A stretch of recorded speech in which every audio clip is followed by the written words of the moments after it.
बिस्मिल्लाहिर्रहमानिर्रहीम।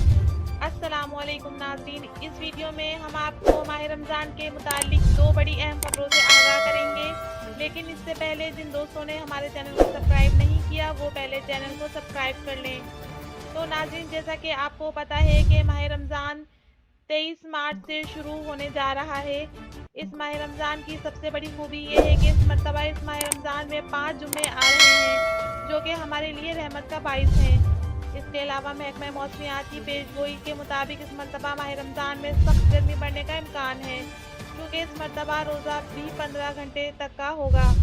इसके अलावा अगर 29 रोज़े होते हैं तो 21 अप्रैल को ईद होगी, और अगर 30 रोज़े होते हैं तो 22 अप्रैल को ईद होगी। पहला रोज़ा 4:44 पर शुरू होगा और 6:22 पर ख़त्म होगा, और आखिरी रोज़ा 4 बजे शुरू होगा और 6:45 पर ख़त्म होगा।